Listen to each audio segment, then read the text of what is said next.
welcome to our YouTube channel Online Chemistry Classes. Today we are going to discuss the chemistry syllabus for class 10th student. आज हम लोग class 10th का जो chemistry का syllabus है उसे discuss करने जा रहे हैं। जैसा कि आप लोग देख रहे हैं क्लास 10th का जो केमिस्ट्री का बुक है उसमें आपका 5 चैप्टर है। पहला चैप्टर है केमिकल रिएक्शन एंड इक्वेशन, दूसरा चैप्टर है एसिड बेस एंड साल्ट, तीसरा चैप्टर है मेटल्स एंड मेटल, चौथा चैप्टर है कार्बन एंड इट्स कंपाउंड, पांचवा चैप्टर है पीरियोडिक क्लासिफिकेशन ऑफ एलिमेंट। और अब हम लोग एक एक चैप्टर को डिस्कस करने जा रहे हैं। क्या हमको कौन सा चैप्टर में कौन से टॉपिक को पढ़ना है। जैसे कि आप देख रहे हैं यूनिट 1 में केमिकल रिएक्शन एंड इक्वेशन है। इस चैप्टर में आपको पढ़ना है कि what is chemical reaction and what is chemical equation. Chemical reaction क्या होता है, केमिकल इक्वेशन क्या होता है। इसमें आपको पढ़ना होगा what is reactant, what is product, why chemical equation should be balance, chemical equation हम लोग क्यों बैलेंस करते हैं, law of conservation of mass पढ़ना होगा। और आपको पढ़ना है कैरेक्टरिस्टिक ऑफ केमिकल रिएक्शन। इसके बाद आपको पढ़ना है टाइप ऑफ केमिकल रिएक्शन, कितना तरह केमिकल रिएक्शन होता है, combination reaction, displacement reaction, decomposition reaction, double displacement reaction. और आपको पढ़ना है ऑक्सीडेशन क्या होता है, रिडक्शन क्या होता है, what is redox reaction, what is oxidation, what is reduction, endothermic reaction क्या होता है, एक्सोथर्मिक रिएक्शन क्या होता है। और आपको लास्टली पढ़ना होगा what is rancidity, what is corrosion. और नेक्स्ट जो चैप्टर है आपका एसिड बेस एंड साल्ट। तो सबसे पहले आपको पढ़ना होगा एसिड क्या होता है, एसिड का फिजिकल प्रॉपर्टी क्या होता है, एसिड का केमिकल प्रॉपर्टी क्या होता है, स्ट्रॉन्ग एसिड क्या होता है, वीक एसिड क्या होता है, ऑर्गेनिक एसिड क्या होता है, इनऑर्गेनिक एसिड क्या होता है, एसिड को हम लोग कैसे टेस्ट करेंगे।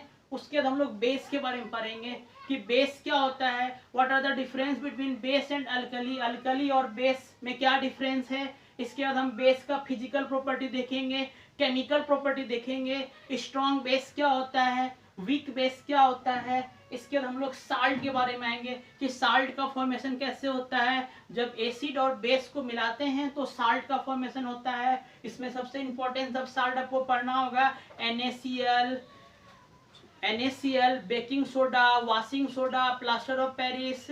ये सब का आपको जानना होगा कि इसको कैसे प्रिपरेशन करते हैं, इसका प्रॉपर्टी क्या होता है, इसका यूजेस क्या होता है।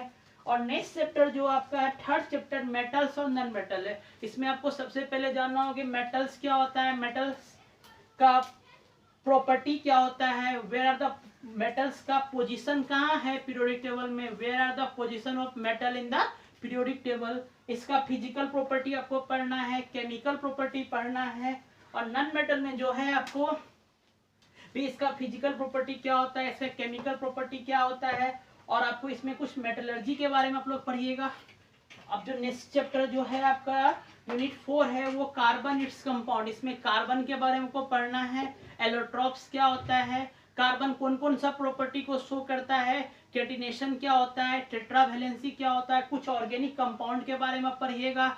होमोलोगस सीरीज के बारे में आपको जानना होगा, कौन कौन सा फंक्शनल ग्रुप आपको पढ़ना है, जैसे एल्डिहाइड पढ़ना होगा, ketone, carboxylic acid, hello group, ये सारा कंपाउंड को आपको पढ़ना है। कुछ एरोमेटिक कंपाउंड के बारे में भी आपको पढ़ना है।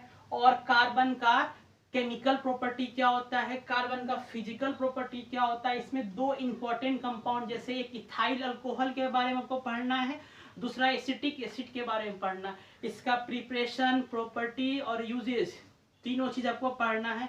और लास्ट टॉपिक जो इसमें आपको पढ़ना होगा सॉप एंड डिटर्जेंट के बारे में, सॉप का फॉर्मेशन कैसे होता है और डिटर्जेंट का फॉर्मेशन कैसे होता है। इसके बाद जो है आपको फिफ्थ यूनिट जो है ये है पीरियोडिक क्लासिफिकेशन ऑफ एलिमेंट। इसमें आपको पीरियोडिक टेबल के बारे में, जनरल हिस्ट्री के बारे में जानना होगा कि पीरियोडिक टेबल जो बना था वो कैसे कैसे बना था, कौन कौन सा साइंटिस्ट आया था और वो पीरियोडिक टेबल किस तरह से तैयार हुआ था। जैसे आप सबसे पहले पढ़िएगा डोवेनियर ट्रेड्स के बारे में, उसके बाद आप उसका लिमिटेशन पढ़िएगा। इसके बाद आपको न्यूलैंड लॉ ऑफ ऑक्टाव के बारे में पढ़िएगा।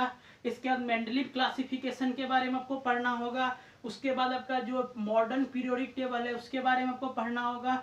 मॉडर्न पीरियोडिक टेबल में कितना ग्रुप होता है, कितना पीरियड होता है वो जानना होगा। ग्रुप पीरियड हम लोग कैसे निकालते हैं उसको हमको जानना होगा। और कुछ ट्रेंड्स के बारे में जानेंगे कि ग्रुप अलोंग द पीरियड और डाउन द ग्रुप क्या होगा। जैसे एटॉमिक साइज, लेफ्ट से राइट जाने पे एटॉमिक साइज क्या होगा, डाउन द ग्रुप जाने पे एटॉमिक साइज क्या होगा, मेटालिक करेक्टर क्या होगा, नॉन मेटालिक करेक्टर क्या होगा, आयोनाइजेशन एनर्जी क्या होगा। ये सब चीज आपको जनरल चीज पढ़ना है। ऐसे आपको ये 5 चैप्टर पढ़ना है। आपका जो फर्स्ट टर्म का जो एग्जाम होता है उसमें आपका यूनिट 1, यूनिट 2, यूनिट 3 से आता है, और जो आपका फाइनल एग्जाम होगा उसमें आपको 1 से लेके 5 तक टोटल जितना भी चैप्टर है सबसे क्वेश्चन पूछा जाएगा। इसलिए नेक्स्ट लेक्चर में जो हम लोग स्टार्ट करने जा रहे हैं chemical reaction and equation. That's all.